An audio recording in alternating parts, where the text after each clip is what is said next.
মেহেরপুরের শিক্ষক নিয়োগে চলছে জালিয়াতি। অনুসন্ধানে ১২৭ মাধ্যমিক বিদ্যালয়ের ১৪টিতে ভুয়া শনাক্ত হয়েছেন ৬৯ জন।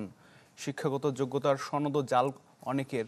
প্রমাণ মিলেছে শিক্ষা অধিদপ্তরের ডিজির প্রতিনিধি, স্কুল কমিটির সভাপতি ও সদস্যদের স্বাক্ষর জালের। মেহেরপুর থেকে রাশেদুজ্জামানের রিপোর্ট আর ছবি তুলেছেন মুইন তাজওয়াল। ক্লাসে পড়াচ্ছেন শিক্ষক ইরফাতুল হক, দিচ্ছেন নীতি নৈতিকতার শিক্ষা। মেহেরপুরের গাংনীর HMHV মাধ্যমিক বিদ্যালয়টিতে তিনি নিয়োগ পেয়েছেন ২০০৪ সালে। চ্যানেল 24-এর কাছে তথ্য আছে তিনি ঝিনাইদহ পল্লী বিদ্যুৎ সমিতির চাকরি ছেড়েছেন ২০২৩ সালে। আবার যে নিয়োগপত্রে স্কুলে শিক্ষকতা করছেন সেটাও ভুয়া। সেখানে ডিজির প্রতিনিধির দুটি স্বাক্ষরই জাল। আজকে একটু সময় দেন, আজকে আমি পারছি না। কাগজ কলমে এই বিদ্যালয়ের সহকারী প্রধান শিক্ষক আফরোজা খাতুন, তথ্য উপাত্তে যার নিয়োগও হয়েছে ২০০৪ সালে। কিন্তু বিআর লাইসিয়াম স্কুল অ্যান্ড কলেজের শিক্ষক তালিকায় রয়েছে আফরোজার নাম। RICL TMX, যুগের পর যুগ স্থাপনা থাকে মজবুত।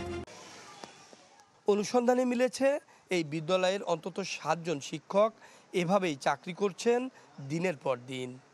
শিক্ষা বোর্ডগুলি এমপি সাহেবদের দখলে ছিলেন, মন্ত্রী এমপিদের দখলে ছিলেন। এখান থেকে ফোন করে দেবে যে অমুক স্কুলের কাগজপত্র গেল, সভাপতি উনি হবেন না, আমার পলিটিক্যাল লোক, আমার দলের লোক অমুক অমুক হবে। আমাদের তাই মাইনে নিতে হয়েছে, এটা রিয়েল ফ্যাক্ট। যত কিছু দায়ভার আমি নেব, যেটাই হোক না ওই সময় আমরা রাজনৈতিক প্রেক্ষাপটের চাপে, এখন এমপি মহোদয় চাপে এটা আমরা করতে বাধ্য হয়েছি। আপনি মিথ্যা কেন বলছেন? না, আমি আয়া। না, আপনি মিথ্যা কেন বলছেন? এটি হাড়াভাঙ্গা আদর্শ মাধ্যমিক বিদ্যালয়ের শিক্ষক শারমিন আক্তার। নিজেকে আয়া হিসাবে পরিচয় দিলেও ২০২৩ সালে সরকারি শিক্ষক জরিপে দেখা যায় শারমিন আক্তার এই বিদ্যালয়ের ভৌত বিজ্ঞানের শিক্ষক। নিয়োগ পেয়েছেন ২০০৫ সালে। অথচ হাড়াভাঙ্গা DH ফাজিল মাদ্রাসা থেকে তিনি SSC পাশ করেছেন ২০১১ সালে। তাহলে ২০০৫ সালে কিভাবে তিনি নিয়োগ পেলেন? আপনি নিজে দেখেন, আপনার ডেট অফ বার্থ দেখেন, আপনি জয়েন করেছেন ২৯/১/২০০৫। আমি এই সম্পর্কে কিছু বুঝিনি। আপনার তথ্যটা দেখেন, ওই স্কুলে আপনার তথ্যটা ঠিক আছে কিনা তাই দেখেন। আপনি কিছুক্ষণ আগে পরিচয় দিলেন যে ওইটা আপনার স্কুলের আয়া, উনি শিক্ষক না, কেন দিলেন? আমি বেশি কথা বলবো না। কাগজ কলমে এই স্কুলের কৃষির শিক্ষক আক্তারুজ্জামান, আসলে পেশায় তিনি রাজমিস্ত্রি। নাম তো বলতে পারেন, আপনার কলেজের নামটা বলে যান। আমি সার্টিফিকেট দেখায়, আপনি কলেজের নামটা তো বলেন, সার্টিফিকেট তো দেখেন।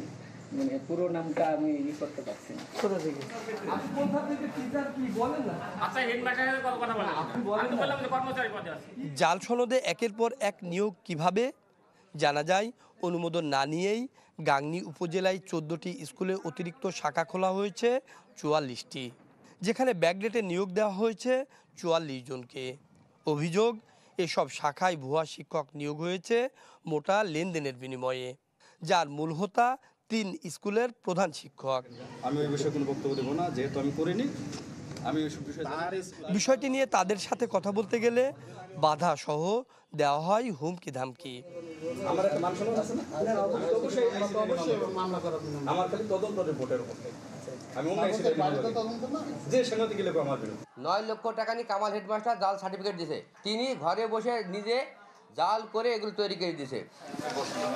ঘটনার বিস্তারিত নিয়ে খুলনা আঞ্চলিক শিক্ষা কর্মকর্তার কার্যালয়ে গেলেও কথা বলেননি।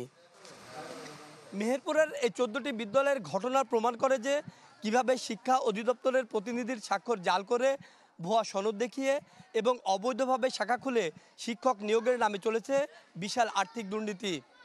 প্রশ্ন উঠেছে, এই জালিয়াতির ঘটনা সামনে আসার পরও সংশ্লিষ্ট শিক্ষা কর্তৃপক্ষ কি অভিযুক্ত প্রধান শিক্ষক, কমিটির সদস্য এবং এই চক্রের বিরুদ্ধে আইনগত পদক্ষেপ নেবে?